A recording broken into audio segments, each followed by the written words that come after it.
Olá, tudo bom? Sejam bem-vindos aqui à segunda parte das minhas leituras da semana. E no vídeo do fim de semana eu acabei falando o tempo todo de Yamato, porque eu achei muito interessante. Então eu acabei resolvendo fazer um especial do Yamato só para ele. Então eu li bastante coisa essa semana. Eu acho que pelo tanto de coisa vai acabar ficando coisa para a próxima semana. Não tem problema, eu falo lá também. Então, para não demorar muito, eu vou falar aqui de uma das minhas melhores leituras. Sempre tem uma ótima leitura durante a semana, né? Essa daqui foi a minha, Trilogia do Gatilho. Pedro Mauro e o Carlos Stefan. Esse quadrinho ele não é inédito.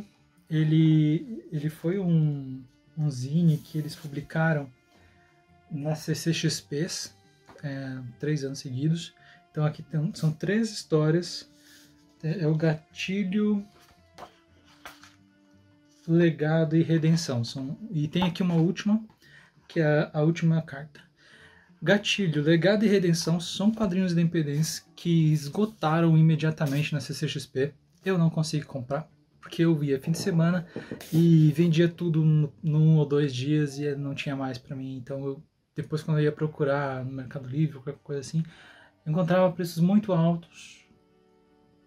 Não tão altos quanto alguns extremamente raros, tal, mas altos o suficiente para que eu não me interessasse tanto.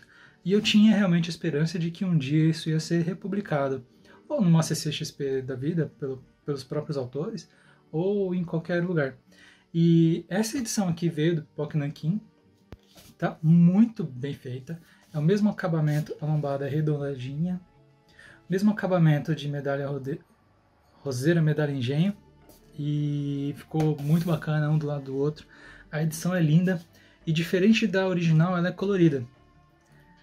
Normalmente eu não gosto tanto de colorir uma história preto e branco, mas essa coloração ficou muito legal. Eu realmente acho que adicionou. E eu digo isso porque, apesar de eu não ter a história original para comparar, aqui no final, essa última carta, ela é preta e branca. Então dá para ver bem a diferença da narrativa utilizando cores e não utilizando cores. Em Gatilho, a gente conhece o pistoleiro e o escocês. Esse daqui é o pistoleiro. Esse rapaz aqui... Não dá pra ver direito. Isso aqui. Pistoleiro, ele chega nessa cidade, ele é um caçador de recompensas, está atrás de um bandido. E também o escocês. O escocês com quem o pistoleiro tem uma ligação. Estou vendo aqui a história. Esse aqui é o escocês. Eles têm uma ligação, né? E essa ligação ela é descrita o que é exatamente essa ligação durante os acontecimentos do quadrinho. Então vale muito a pena essa leitura. Gatilho começa essa história, daí Legado dá continuidade com a história do pistoleiro, e em Legado a gente tem um encerramento com um outro protagonista que é apresentado em Legado, em Gatilho. Não, em Legado. Legado apresenta, Redenção termina o arco de história deles. Então, aqui a gente vê a vida inteira do pistoleiro. Eu não lembro o nome dele. Tem um momento dessa história que ele fala o nome dele, eu acho, se não me engano. E esse é o grande lance, né? A gente acompanha a história dos caras, a gente não sabe o nome deles. É aquela coisa de... aquele suspense em cima de um personagem que a gente acompanha. E aqui a gente acompanha a vida inteira dele, do nascimento até o final da vida dele. Tá tudo aqui dentro desse baita quadrinho aqui. É muito legal de acompanhar. Então, se você gosta de faroeste e tem um pouco de receio de pegar um Tex da vida que tem 1 milhão de histórias para carregar, isso daqui é um ótimo ponto de entrada para um bom faroeste, né? Então, uma boa história de bang bang aqui, viu? Então, vale muito a pena Gatilho. O preço também está muito bom. Tava, pelo menos, quando eu comprei. Bom,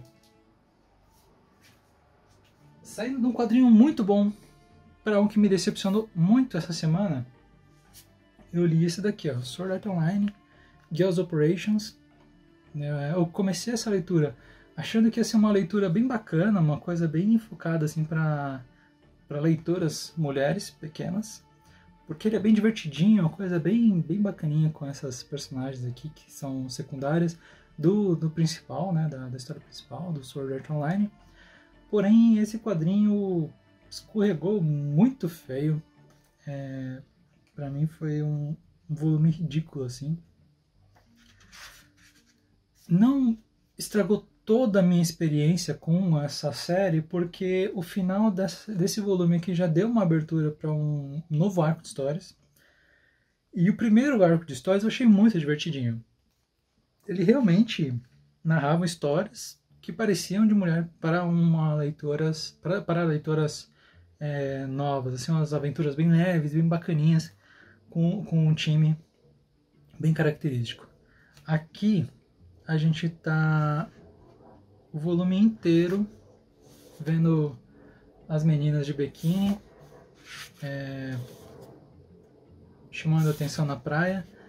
E exatamente isso, né? A ideia desse volume é que elas ganhem um campeonato de quem chama mais atenção na praia.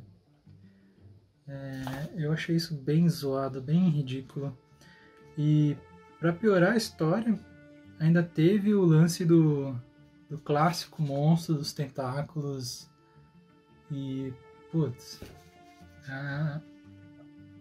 foi uma leitura bem mais ou menos.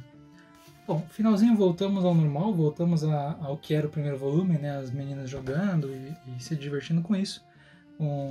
E eu acho que eu ainda vou continuar essa leitura exatamente por essa continuação, né? Do que fez para mim o primeiro volume ser muito legal. Que é elas curtindo um jogo, entrando em quests.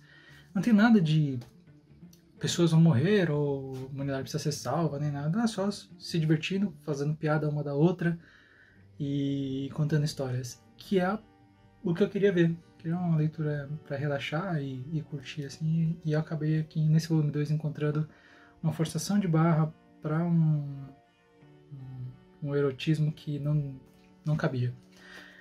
Enfim, daqui, pulem esse. Para dar continuidade e talvez já encerrar esse vídeo de leituras, eu li esse daqui. Esse aqui é muito legal, Hokuto no Ken, o volume 3. Esse cara aqui eu tava já para ler faz bastante tempo, não sei porque que eu não leio com tanta mais frequência, mas Hokuto no Ken, ele é uma leitura antiga. Essa aqui eu acho que é 84, 85, 1985. Mas apesar de ser bastante antigo, ele não é tão datado que nem a leitura de Yamato, por exemplo. Hokuto no Ken ele tem uma leitura muito mais fluida, talvez até pela temática. Aqui a gente está falando de um quadrinho de ação, cujo foco é a ação. Então a gente tem sim a violência explícita, os golpes e os movimentos e etc. Ainda não é um quadrinho moderno, mas a gente tem toda a movimentação, toda aquela coisa de quadrinho de ação mesmo. E lógico, né? O Kenshiro mandando porrada aqui nos caras, tal. A gente tem toda essa parte de ação. Aqui, um resumo legal de Hokuto no Ken é Mad Max com Sylvester Stallone lutando igual o Bruce Lee. Então a gente tem aqui o Stallone Kenshiro, que é o mestre do Hokuto no Ken. Nesse mundo bem Mad Max aqui, cheio de máquinas de vapor, etc, e clãs e pessoas tentando sobreviver nesse mundo pós-apocalíptico. E é legal, é divertido isso daqui, que é tudo, o momento inteiro esse monte de cenas e poses e frases de efeito e não sei o que.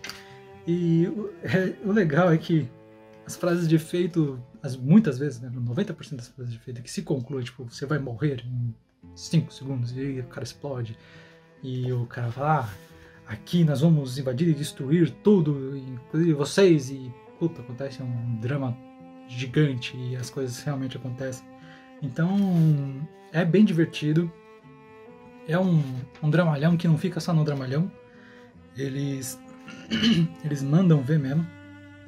E aquela, né, um monte de brutamonte com os tanques de fora, trocando porrada.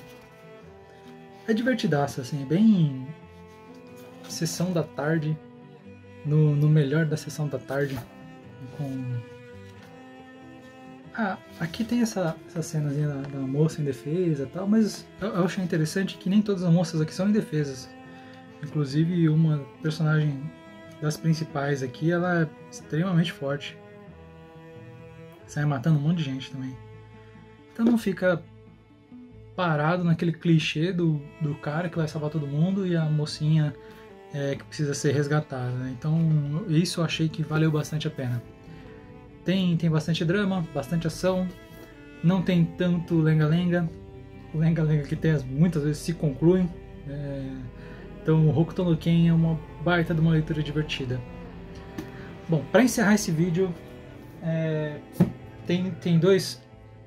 A gente já está bastante avançado, mas tem duas leituras. Eu vou deixar uma que eu quero falar mais para frente, porque eu quero falar mais. E eu vou finalizar só comentando que eu li Yuna, o volume 14. E nesse volume, finalmente a gente tem uma evolução na história. Que eu havia comentado na última vez que eu falei de Yuna aqui no canal, que é uma história que é capítulo a capítulo, passa e nunca avança, é sempre uma comédia atrás da outra, nunca é avançando o roteiro principal. Esse volume aqui avançou finalmente o roteiro principal da história. Essa moça aqui da capa é a mestra do Kogarashi, que é o protagonista. E ela volta trazendo uma missão para o Kogarashi, uma missão inacabada que ele já tinha completado. Então, e tem a ver com a Yuna, né? Com quem a Yuna é. E aqui a gente descobre quem ela foi e quem que provavelmente vai ser o vilão final dessa história. Então, no 14º volume de Yuna, a gente tem um avanço no roteiro da história. É isso, gente, não vou me prolongar muito mais, o vídeo já está muito longo.